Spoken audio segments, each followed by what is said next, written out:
I like to give people about 2 minutes because of varying internet speeds. So Sure. They're spilling in. 4. All right, 4. Yeah. oh, We can just almost double. have the basketball team. We got 7, 8. Oh, now we're up to hockey.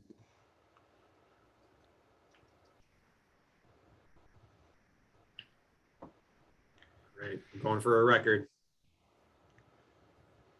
If we make 15, that's 9-man football right there.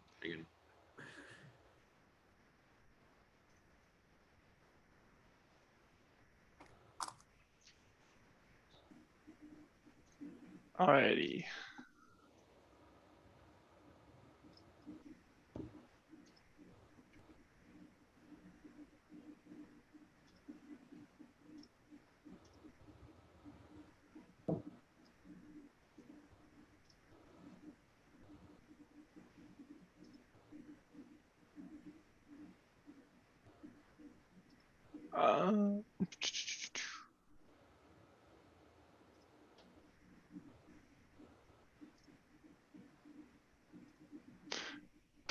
All right. Well, looks like 12 is going to be the number today. A dozen's still pretty good. Welcome everyone to this panel discussion on the county project LiDAR panel. County level LiDAR project panel. That was, yeah. Looks like we have at least 3 presenters with us today. I heard from you guys that the 4th may come in later.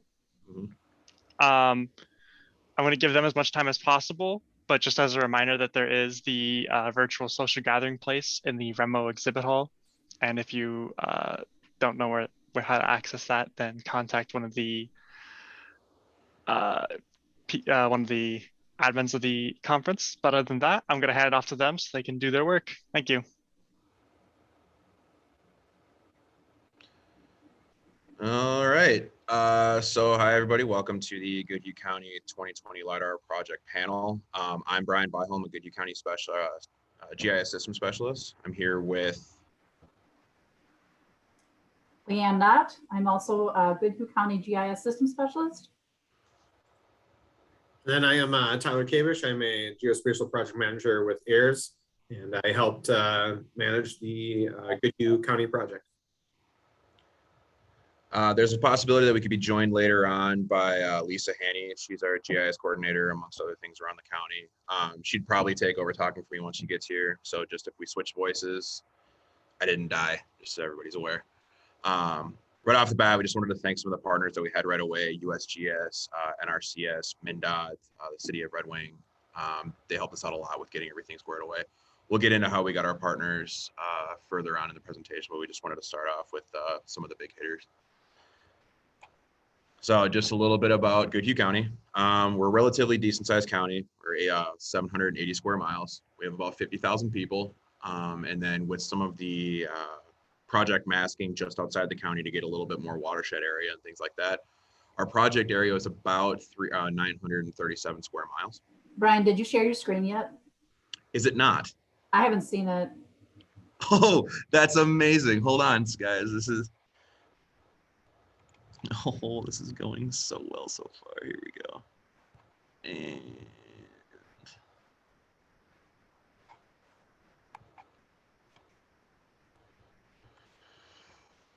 cooperate with me, guy.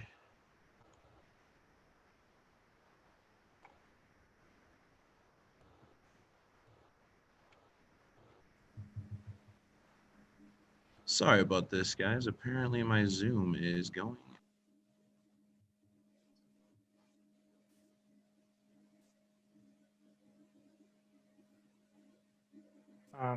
Okay, just give us a minute here.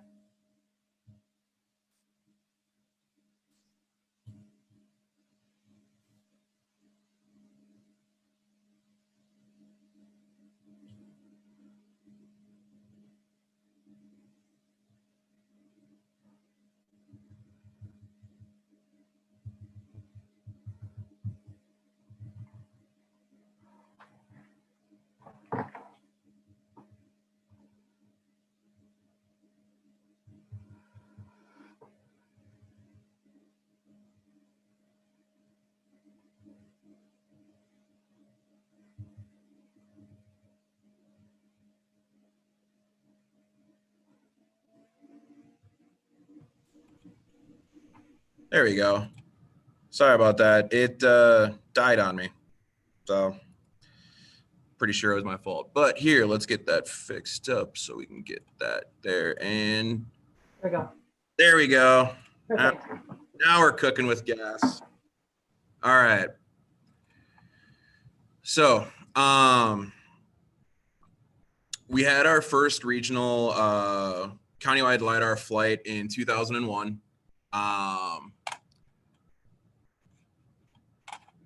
And then another flight in 2011. The state did a regional flight, so everybody's got something around that time frame. That's what we've been using up until this point. That was flown at 1 meter resolution. And so we decided that when we were going to step forward into our new flight in 2020 with Ayres, that we should get something that's newer and also at a higher resolution so that we can do more with it. We got a little bit of the side by side of the 1 meter with the 1 foot, and it's pretty drastic how different it looks. So right off the bat, we had some partners, or we tried to get some partners and support right away. And so there was a difference between letters of support and then financial support. Letters of support were from some of the smaller entities that would say, hey, we would like to get this, get some of this data, use some of this data, but we can't financially support you. And then you have the support or the financial heavy hitters, things like, or places like USGS, who are willing to help assist with paying for the LiDAR itself to then facilitate us to be able to get it to the people who gave support. So we were able to maneuver multiple different organizations and places to get all the money put together. One of the bigger problems there then became the fiscal years. Since the federal fiscal year runs October to September, Goodhue County runs on a calendar fiscal year, and then the state runs July to June. So getting everybody's money lined up became a pretty big problem right off the bat again, because, hey, yeah, USGS is willing to give us money, but now we have to bump back to, you know, the 2021 year until they can give us money because their money isn't in the budget yet. So once all that got straightened out, then it was getting buy-in again from the smaller entities about what we could give them back with the products that we could pull out from the LiDAR data. So then, just as an example, we tried to do a project with our electric co-op, who was one of our people who gave us letters of support. Turns out that us extracting pole data from the LiDAR didn't quite work out for them, but we were able to do it. So it's multiple steps of being able to get support to do the project, get the money then for the project. Then once the project is done, being able to get the products back to the people who asked for it and asked for the assistance. So a little bit of a timeline going through everything. We started a general discussion about 2018 to get the aerial photography and the LiDAR flown at the same time. We have a couple RGB drapes that Leanne actually did in Global Mapper that showcase what we can do now with the new LAS data, as well as the imagery draped on top of each other. So once we got all of that straightened out, we held numerous meetings with 3DEP and then other components of state and federal entities, got letters of support through 2019, and then submitted proposals to USGS to get funding. And then once that was all squared away, then we got everything approved by the US County Board, our county board, to get financial partners included, and then the county board to pay for the rest of it. A lot of this stuff also is more in Lisa's realm. So a lot of the questions I'm kind of glossing over, or a lot of these answers I'm kind of glossing over because I wasn't quite there for this. So if anybody has specific questions about how all of this stuff works out, I'd forward you on to Lisa towards the end here whenever she gets in, or her email at the end of this. But one of the big things that we did want to square away was, what accuracy are we going to get with this, especially talking with our partners, talking with MnDOT, talking with USGS. Should we be getting QL1, QL0? MnDOT required QL0 because they need survey grade quality. And QL0 basically means that we're getting thousands of points per meter rather than a couple. So we're able to get very detailed LiDAR out of this. So on the left here is our 2011 DEM at 1 meter. And this is one of the parks on the east side of Red Wing here. And then with the 1 foot resolution, we're able to pull out a lot more of the curbing, things like that from the U here in their little driveway that they've got coming up to one of their main buildings. And then on the backside here, they have a little water park. You can pull out a lot more detail of the water park toys and things like that they have out. And then on the edge of the water and things like that, this is the Mississippi River here. You can see the brake line going into the water a lot clearer rather than on here where it's or over here where it's a little bit more muddled. And this is a lot more direct. Here's a 1 meter hillshade. This is an intersection out in the county.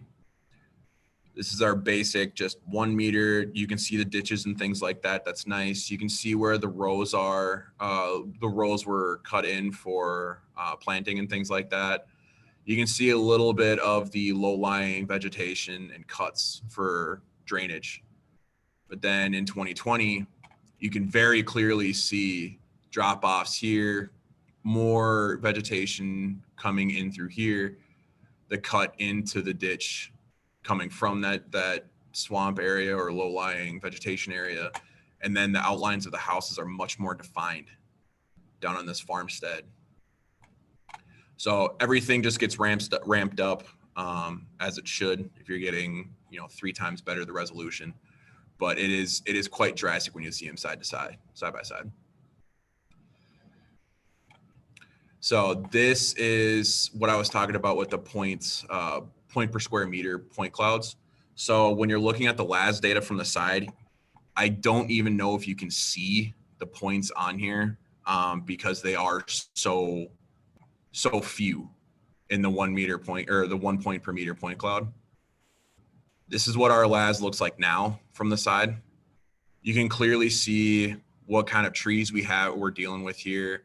You can see where the root structure starts, and right there actually is a picnic table.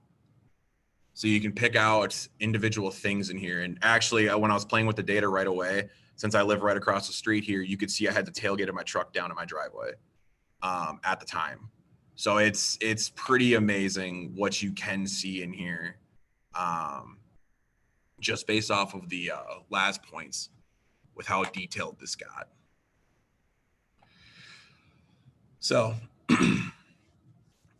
a little bit of the base services that we went through to obtain our LiDAR. We acquired the LiDAR, calibrated the point cloud to bare earth DEM. We were looking for 5 centimeter accuracy at non-vegetated. And then we were looking for about 10 to 15 at the DEM to point cloud level after that. The LiDAR derivatives met the USGS version 2.1 to meet QL0. Then compile hydro-flattening break lines for ponded waters over 2 acres. Get our bridge break lines, process all of the data so we get the different classes broken out. We were looking at bare earth, water, 2 different types of surfaces, and then high vegetation off the bat, if I remember correctly. Generated our bare earth DEM, water bodies and streams, our hydro flattened. We prepared our pilot area. All the deliverables came through in our county coordinate system. And then we got our reports put together for vertical accuracy and other reports. And then got our compliant metadata established. Our classified point cloud came through in 1.4, LAS 1.4. We actually had to request that we get it sent back in 1.2 as well, because some CADs can't handle 1.4. We got our we got our flattened breaking lines in a shapefile poly-Z format. We got our bare earth DEM in a GeoTIFF format. Our pilot area was given back to us in LAS and DEM tiles. Our tile schematic came back in a shapefile format. And then we had an acquisition processing report, including everything that you would need with the LiDAR acquisition. We also obtained 1 foot contours that we had smoothed and then QAQC'd so that it would meet topology rules. We collected the hydro brake lines used for the Barrett DEM and 1 foot contours, compiled the brake lines for the streams of 20 feet or wider, and then compiled brake lines for the 2 acre plus bodied as water. We added building and high vegetation classifications to the point cloud, automated the routine to classify vegetation points 10 feet above the ground, and then also the same for buildings 10 feet above the ground. Generated a bare earth point data set from a calibrated point cloud, and then got the delivery of our 1 foot contours, our hydro flattened brake lines, and then our bare earth data set. We did have a little bit of additional services completed, like culvert location data. We located culverts throughout the county, and then they broke in they as an Ayres broke in the culverts based on the point cloud. And if Tyler, if you can speak a little bit more to how that was extrapolated. Yeah, sure. So Ayres was able to provide a culvert inventory data set to Goodhue by utilizing the newly collected LiDAR, and then also a side-by-side product of the 6-inch ortho imagery from the same year.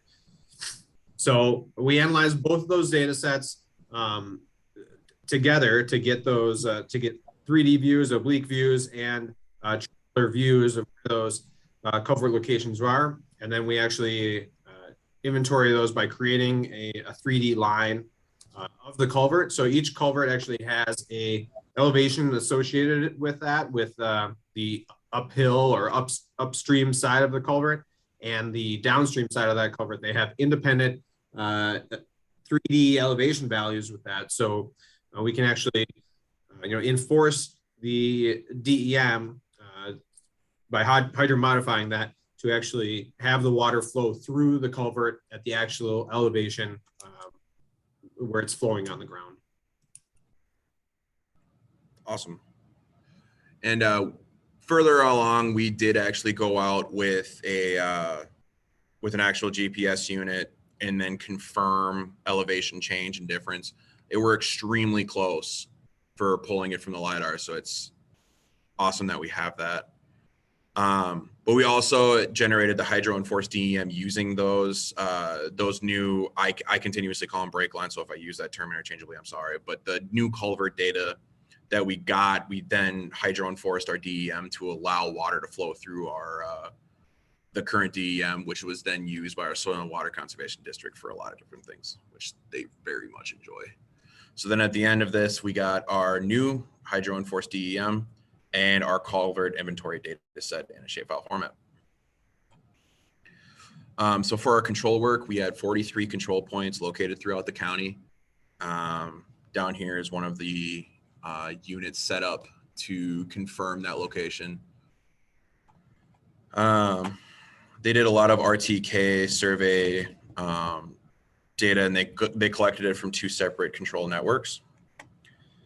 And then they also used 72 control points from MnDOT to confirm the location of each point, the elevation of each point, and everything that goes along with that. And we were pretty close. We're talking, 2 centimeters off, 3 centimeters off. Criteria was 5 centimeters, so we fell right into that. Here's a table of some of the points that we had gathered across the county. Some of them are dead on, which that's exactly what we're looking for. So any more information on this? Again, this goes back to Lisa. She knows a lot more about how these were exactly captured since this was done through our survey department. I do know that we were very, very, very close on our X and Y, and within, I think, 3 centimeters for our Z across the board. So Very good, very accurate data. So hopping into the projects, one of the projects that we wanted to do, since Goodhue County is extremely rural, is to look at how the edge of stream was actually laying on the LiDAR itself and the imagery. So then we could use this for our buffer program in the county. So what we ended up doing is a very high-tech way of figuring this out. Was we just clicked down the edge of the stream here using both LiDAR and imagery. I laid the imagery over the top of the LiDAR or the hillshade, and then turned it down to a certain transparency so you could see through it, and basically just digitized the edge of the water. So some of these here, you'll see we got a little bit of like sandbarring coming through and things like that. Water came through there on the imagery, and we didn't have too bad of a flood last year, so I kind of went with it in some of these locations. But we can see that through a little bit of the water, you can see underneath it, which is nice. So it turned out very good. The project itself, we've handed off to our Soil and Water Conservation District for enforcement and things like that. They seem to really enjoy the layer so far. So that was one of the first ones that we actually completed once we got the LiDAR there. We also attempted a little bit of the RGB draping, and this is where Leanne comes in. Excuse me. So I was really interested in spending some time kind of working with LAS data, kind of learning about ways to kind of do, the data in the raw LAS format. They're huge data sets, even though the tiles themselves are pretty small. How can you take that data and make it a little bit more consumable, both in terms of in your desktop client, but also eventually I'd like to try to get these into some kind of a web viewer format. We're not quite to that part, but through post-processing and then utilizing the aerial photography, which was flown at the same time, concurrent with the LAS data capture, you get these really nice colorized 3D, lots of great detail. The view on the top here, top left, is showing the upper quarry on Memorial Park Bluff, and you can see the power lines. There's like a little park shelter, parking area, kind of a fire pit there in the middle, and then part of the road that's kind of snakes up around and goes toward the other parts of the park. On the bottom left, on the bottom right, so backing up, this 3D model was visualized in a software called Blue Marble Global Mapper. And then we just did a screen capture on that 3D view. In the bottom right, this is also colorized LAS files laid on top of our digital elevation model. And with the RGB from the aerial photography flight, this is actually rendered in ArcGIS Pro. So I think that actually looks really good using the native Esri client for that 3D visualization.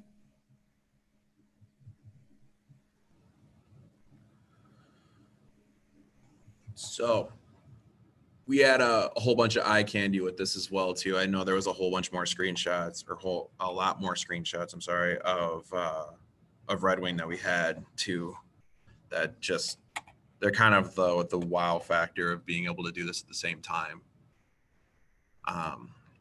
Also, Ayres Associates has their own viewer. If you want to talk about that, Tyler.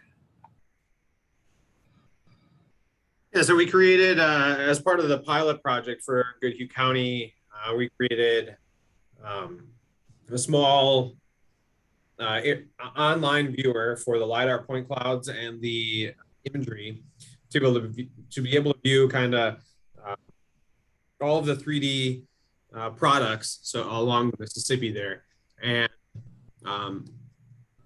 possibly later, after we finish up the presentation, I'll open up that viewer and we can kind of pan around and look at how that interactive viewer utilized, and you can make measurements off of the point cloud directly in that viewer, kind of like this. This slide is showing. You're seeing a measurement being taken from the water surface up to the bridge going across the Mississippi there. But it's a very handy tool to be able to view an immense amount of data in a very quick drawing environment, all basically hosted online in the cloud. Awesome, thank you. Also, just as a fun fact, our LiDAR was flown at the same time when they were putting in our new bridge. So this right here is our new Eisenhower Bridge. Here's the remnants of our old one. So we're gonna be able to see a little bit of side by side with that in our LiDAR point cloud, because some of it still did exist at the time. So that's kind of fun. So continuing on with other projects that we can do with this, we can do a little bit of road construction and things like that. This is, I believe, Leanne, a small cul-de-sac on the east side of Red Wing. They put in right next to Minnesota 58. Yep, so our engineering department has been utilizing the DEM data for final design on some of the road projects. And I think they were really excited when they were sitting in on the preliminary meetings. The city engineer really saw the value of the project in terms of how much it can save field time. So now their technician can spend more time in the office doing the data analysis and design work versus having to be out in the field to do the capture on site. MnDOT is also using this for preliminary design, investigations, and hydraulics. They're also looking at doing feature extraction and also heads-up plowing, where they would use the LiDAR data instead of looking out the windshield. They'd be able to look at a screen in case it's blowing too much. They can still see where the road's supposed to be and be able to plow the road still. So that's one of the really interesting things that I found out about this, that there's a possibility they can use it for that. We also did an edge of road project. This one was done both by Leanne and myself. Most of the line work in here was done by Leanne. We both used the DEM as well as the imagery to track the edge of the gravel on the road itself. So then we could do a subtract based off of the right-of-way to give our public works department specific sizes of how much right-of-way we have next to a road for spraying, for mowing, for whatever purpose they might need. But it turned out that the blue lines here are the parcel lines that we have in the area. And we just wanted to be able to do a subtract on that to get that data out to them. So that project is still ongoing as of now. We have most of the county taken care of for the road edge, and it is very clear in the LiDAR where that edge is, and you can actually see the edge of the pavement itself going into the gravel. So it turned out to be very interesting. And if you have the LAS data in place, which takes a little bit longer to load in Pro, but once you have that in, you can actually see the edge of the grass then as well. So if you have a dirt road, you can see the edge of that grass line. And it's very nifty how it turned out like that. So our power pole extraction.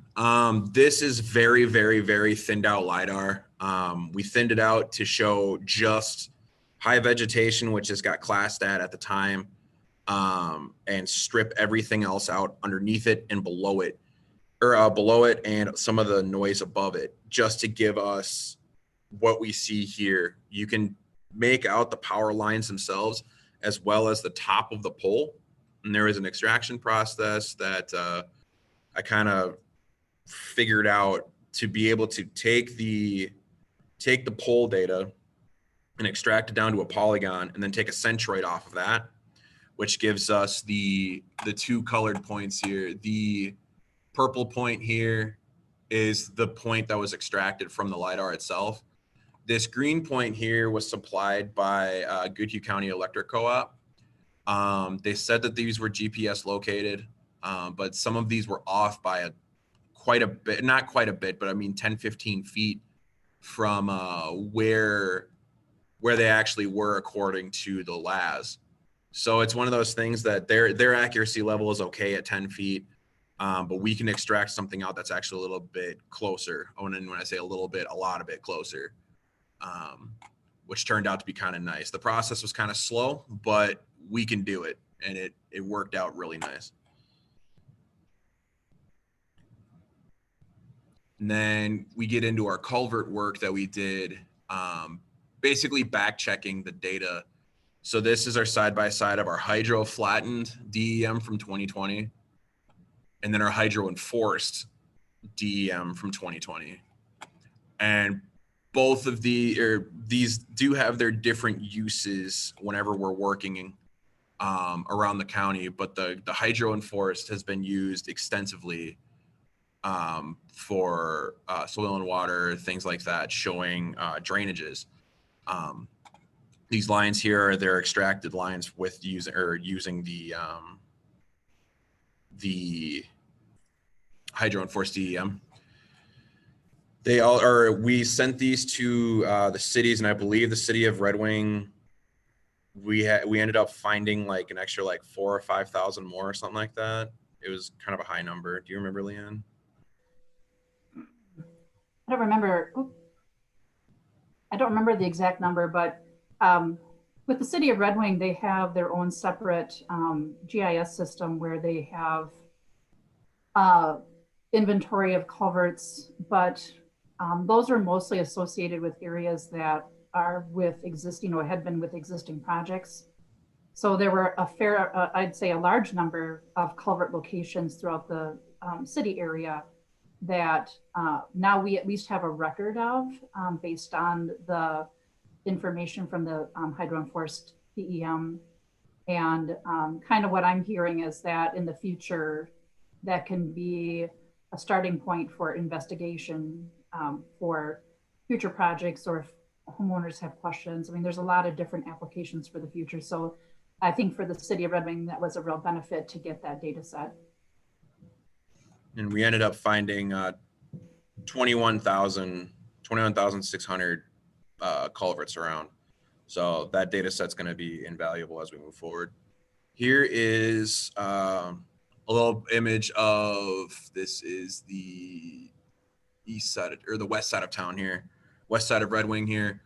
The blue lines are the culverts from the city of Red Wing. The red ones are ones that we found, or Ayres found in the LiDAR. So it turned out to be a lot on this side of town. So yeah, it just shows some of the difference between these. Now, when we did go out and double check these, just as an aside, we wanted to kind of discuss that the culvert inventories that we got here are accurate to what we found, but it is a starting point. In the engineering realm, you know, being off by 3 or 4 inches can impact how some of these things go. So if you did ever get anything like this, you would want to double check the accuracy of it, but this does give you a fantastic place to start, showing that this point here, we went out and collected 2 points right at the lip of this culvert here. And it's at 786.04, 785.32, which is only 0.3 and -0.9 off from what the culvert data told us that was extracted by Ayres. And this is what that culvert actually looks like. So it's pretty silted in. It's got grass growing in it. So being off by, you know, 1/3 of a foot and 0.9 of a foot isn't so bad when you're looking at things like this. If you clean it out and average that out, you're going to be right in there. Same thing goes for some of these other ones that we found out here. This one's at 841.74. It's only 0.2 off. And again, this one was pretty overgrown. This one's actually a little bit worse. Still very accurate, pretty close to what we are looking for. And then we get into some of the tougher areas. Goodhue County is still in bluffland here. So we do have a lot of very hilly, rugged areas. This one is saying 807.5, 807.01. We ended up extracting about a foot difference either way, because this one was backed up to a bluff and the drop off was very sharp coming into the culvert itself. Here's the picture of our surveyor down in that ditch taking the picture or taking the points. So with this one, that culvert could be further up, it could be further out where they extrapolated where it starts, but that drop off is pretty significant right away. And then we got a whole bunch of flat ones here that were right next to each other. 795, 77 to the north, 794, 63 to the south. This is what they look like. They're pretty clean, but they do have the grate over the top of them, which did get picked up a little bit by the LiDAR. They were off by, 6-7 inches, not too far. But that grate would have affected that a little bit. And then that northern point, it was grassed in a little bit. So it would affect it a little bit. But again, this gives you a great starting point to be able to go out there and say, hey, we have a culvert here. We're within a foot or so probably. And you can kind of get everything lined up to go out there and then double check your shots and make sure you're 100% correct. So again, here are the slides talking about our soil and water conservation district using the NRCS watershed tool. They're able to do ponding areas like this that will show where water is ponding next to roads and things like that. And this is just our hydro flattened DEM from 2020. Then with the hydro enforced, we can see it in fact does drain. The road acts like a dam in this case, even though it does have drainage going underneath it, but the data set does not know that. So when we did add that in there, all of this was able to drain itself out then, which works very well for them. I know that they have used this a lot in the last 6 months that we've had it. So it turned out to be a very good investment for that. And then also land use detection. So this is just south of one of our cities on the west side of the county. It is quite wooded in, and in the middle here, we can see we have a stream. So just looking at the imagery here, we got a house. You don't really see too much. And then as the land use goes on, here is our wooded area land use polygon. And then in the yellow is our forested areas. Then when you set over the 1 foot contours, things start to show up. So now we have, the water coming in this way, going into our main channel down here. We have a small cut here. We have what looks like little holes up here that are all going in a nice line. And all this is able to be shown then in the hillshade, which shows everything in much greater detail. Here's that house that was up in the northeast corner. And here are a line of, again, holes, which then when we overlay with multiple layers, the red is our sinkhole layer. And there's a perfect line of sinkholes going towards this house here. There's some over here on the opposite side, but using this level of accuracy now, we can help not necessarily delineate, but kind of talk to them about, hey, maybe not build exactly right here because you have a line of sinkholes coming straight towards your house. Maybe you might want to slide that over or put it up further or something different. And this level of detail was not attainable with the 1 meter resolution that we had prior. So that is just some of the products that we've been able to kick out so far. We're getting towards the end here, actually. So I got our contacts here. I know all this will be recorded and published out for everybody. So all of our emails are on here if you need to get a hold of us. So I did see one question that popped up in. So how much did the culvert extraction cost? Tyler, do you know exactly how much it cost right off the bat? Oh, of course I do. Perfect. So the culvert extraction and inventory for Goodhue County. So again, that was for like the 21,000, just over 21,000 culverts, using the 6-inch stereo imagery pairs and the LiDAR from the same year, was roughly $42,000. And again, that's for like the 937 square mile project area for the county. So now that number, you can't really just divide that number by the square mileage and say, okay, that's what it's going to cost. Every project for this culvert inventory data set is really its own animal, and we need to take a look at the terrain, the environment, right? How much urban area is there? How much rural area is there? Is it strictly all county roads? Is it all farm fields, field approaches, or do we have the Mississippi River in there that has bluffs and quite a bit of infrastructure around there? So, I don't want to scare anybody off with that number, but that's a starting point for what Goodhue was able to capture. And then while I have the floor here, I guess just these screenshots that are on the screen right now. We have the DEM over to the upper left there, really showing some nice watershed reaches in there. But that profile view on the top of the LiDAR point cloud, that is a really dense forested environment. And again, if we were to view that point cloud back in 2011, you would see nothing of the understory. You would see some points from the canopy. You wouldn't really be able to see the definition of the tree species. You definitely wouldn't be able to see the dead down woody debris that we can all clearly see in that profile image. So really, really great stuff. And then this next image just down has the large, probably a spruce in the middle of that.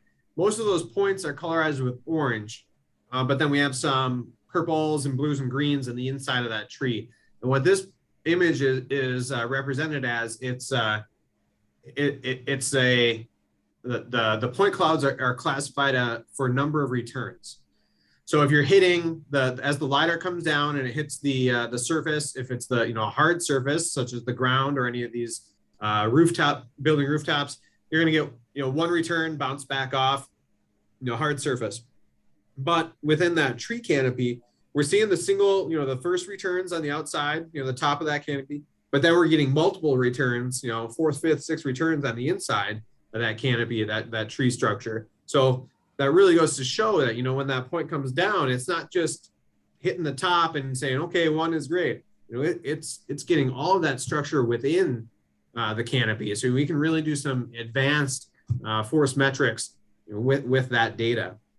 Then the two images on the bottom here, the one on the left is going to be the hillshade at an oblique angle with the culverts running through there. But then that DEM on the lower right is a bluff that has basically like a forest road, a 2-track driving up there. And that's what seems to be really, sticking out. But if you can see, there's actually foot trails, through that bluff, on the side of that bluff, meandering in and out, and if you think about a foot trail, through on the side of a bluff, through a heavily forested environment, this path is probably, 1 to 2 feet wide at the most, maybe. And we're really getting a lot of detail on these trails. If we didn't know that this was a trailhead and a widely used area for recreation, they might even be deer trails or wildlife trails. So we're really able to pick out just that next level of detail within this high resolution data set. And we'd be happy to take some more questions. Bryan, if you don't mind, I would like to take control. I can just show the viewer while we're kind of answering questions. We can just kind of zoom in and out to different areas within Red Ring, if that's all right. Sure. Do I need to do anything for that, or can you just take over? Let's see. I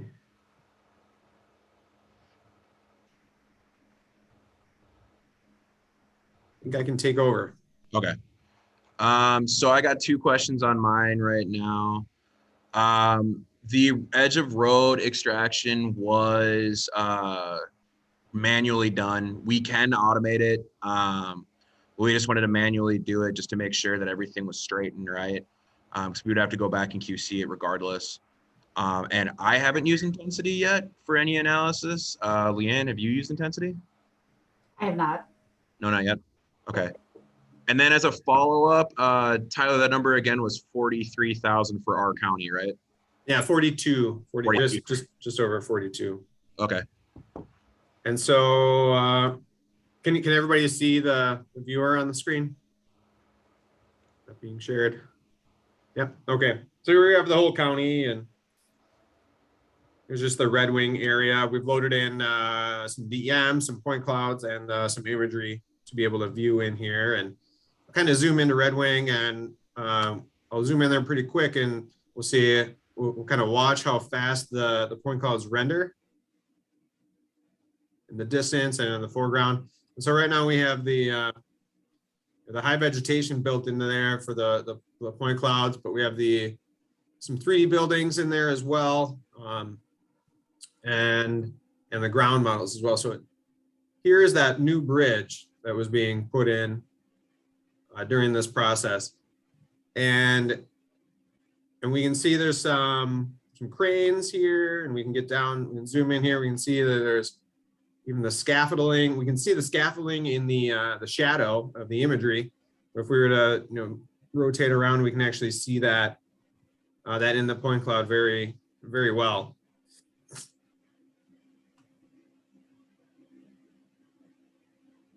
And so again, this is all basically living in the cloud in an Arc Online environment, where we're rendering billions and billions of points per second here to just be able to view. Now we do have the ortho imagery loaded in as well in here, and so we could turn that off just so we can see the DEM itself. And then I'll just sort of pan around a few different places within the county just so we can really see, the relief and the point clouds that go along with it. In this view, we've got the buildings classified as red. So any building rooftop here, we have red, but we can also colorize those as colorized with the point cloud itself or with the imagery itself, so we can render it either way.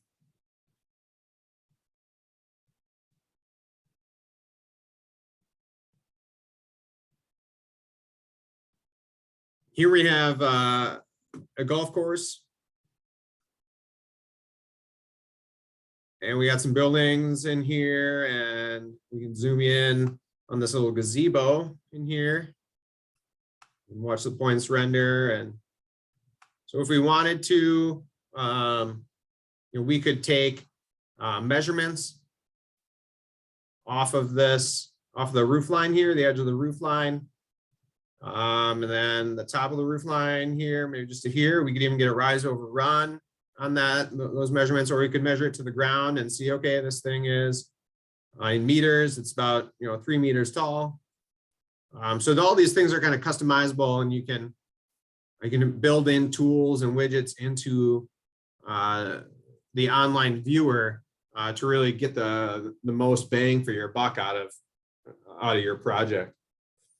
Here's a solar wind farm, or sorry, a solar farm that's a little bit to the west of Red Wing. We have the imagery in here, and we have the vegetation loaded in, and it's green in here. And the reason for that is we've actually colorized the point clouds 2 different ways. And so we have a leaf off point cloud, which is colorized with the imagery that was flown side by side with this. But then we also have a version of the point cloud with colorized with the nape imagery. So we have basically a summer and a winter view of that canopy structure. One thing to note here, if we were to go over to the side of this solar farm, we can see really the detail on these the transmission towers that are going through. Oops, I'm just gonna wait for it to load. But again, earlier Bryan showed some of the transmission towers, and he showed a very thinned down data set.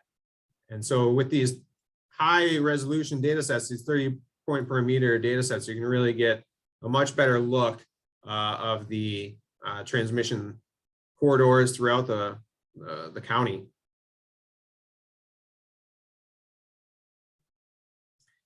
We also loaded in a version of the 6-inch ortho imagery that is near infrared. So we have a 4th band on that ortho imagery that allows us to see it in a false color. And you can do some various vegetation analysis with that false color imagery. But here we're basically seeing, you know, any healthy green vegetation stands out as red. So if there were any trees that maybe were unhealthy or needed to be trimmed, or diseased oak wilt or something like that, you could readily see that in that near infrared ortho imagery.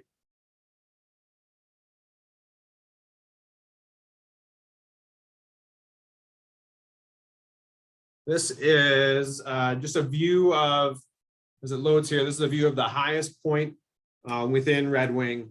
And then we've loaded in the contours in here. And so again, the contour data sets are very large data sets, and they take a long time to render. But as you guys can see, as I'm just kind of zooming out or panning around, these contour data sets are loading on the fly as we're going very, very quickly. I mean, I would not be able to be doing this stuff if I had ArcMap or ArcPro open right now. We would just be waiting for these contour lines to show up, maybe for a half hour or something. So this viewer is really utilizing the power of the cloud to just cram through immense amount of data into the user's hand. Again, making measurements, making real world observations. I know that one of the some people at the DOT were using things like measuring crown of road down to the ditch, you know, making sure elevations, offsets were correct. So there's a lot of different, you know, varying use cases that the viewer can bring into a technician's office or a specialist's office who doesn't regularly use GIS. That's why I wanted to get this out in front of various members at Goodhue County, is that, you know, maybe there's some folks in the departments that don't use GIS, don't regularly play with ArcMap or ArcPro or Global Mapper or anything, but they're able to use the internet, and that's all they need. So that's the main advantage of being able to ingest one of these online viewers for viewing your products. Then again, I'm just trying to pan around as fast as I can to different things to show you guys how quickly some of this data can show up into your hands. I haven't seen any other questions come up, but you know, if there are any, you know, please feel free to chime in.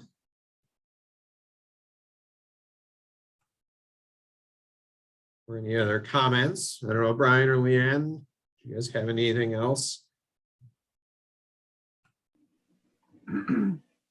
Yeah, I just wanted to say that it's been a really interesting process learning to work with this data.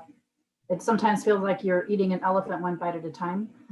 It's a pretty big data set, but I think that this has really opened up some great opportunities with us, for us with our departments and our different smaller cities that are part of our county user group, to show the benefit of the technology and how it can help them do their work. I just wanted to say a big thank you to Tyler and to Ayres. When we've had follow-up questions or things that we've needed kind of changed or fixed, they've been great to work with. And yeah, I'm looking forward to some of the new cool fun stuff we'll be able to continue to do with this really innovative and kind of groundbreaking level of LiDAR.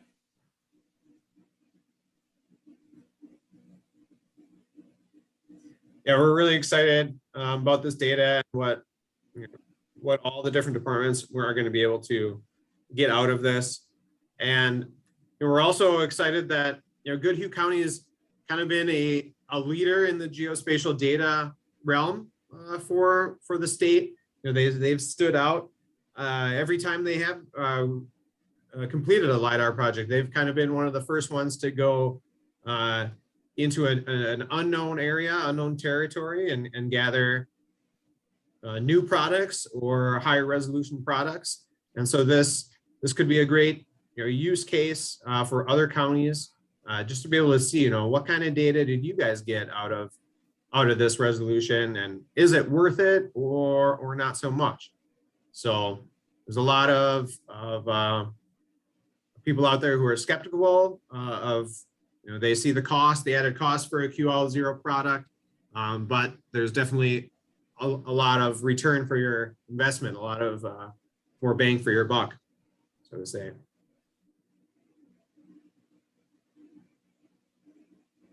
This was just a test in the downtown Red Wing area. We produced some kind of rough 3D building outlines here. Since we produced these, we've kind of advanced our methods, but it's kind of a unique level. Ooh, behind a bluff. But I really enjoy how you can get down to the street view and just go right into an oblique view and start getting any detailed measurements out of there that you need.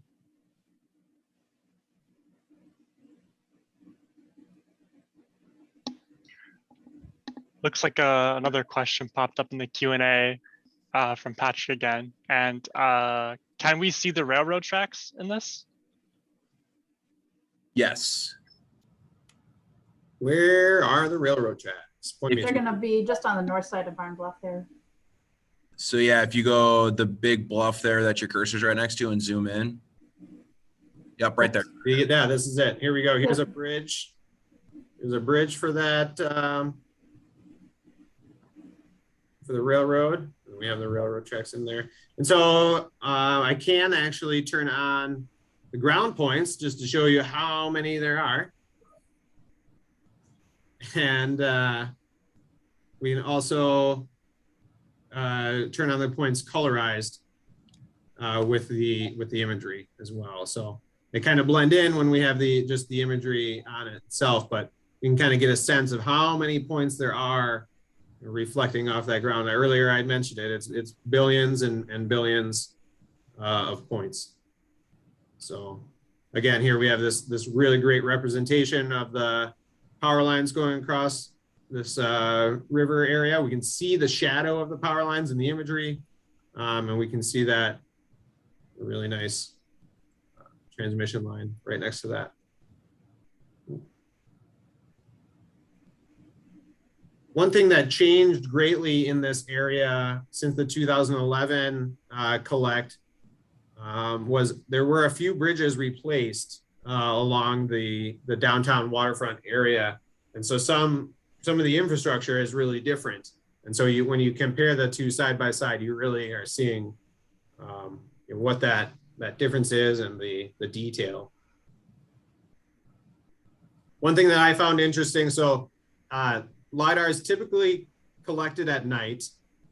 And if you've ever driven through a road construction site, oftentimes the construction crews they'll have a crane on site. Mm-hmm. And oftentimes what they'll do, to prevent theft, they will actually put their generators, they'll hoist their generators up on the crane. So if you drive by, sometimes you'll see on the weekends, their generators are hoisted up on the crane, 50 feet, 100 feet in the air. And so what I found, hopefully we can see this, but what I found pretty interesting, I'll try to make it as viewable as possible. But here in the center of my image, we have a crane here. And we can see that, we can see that it actually has something slowly. something hanging off here. It's floating out in space. If I rotate slow enough, we can kind of see. And my guess is that that is a generator hanging off of the crane cable at night. So lots of detail out there for sure.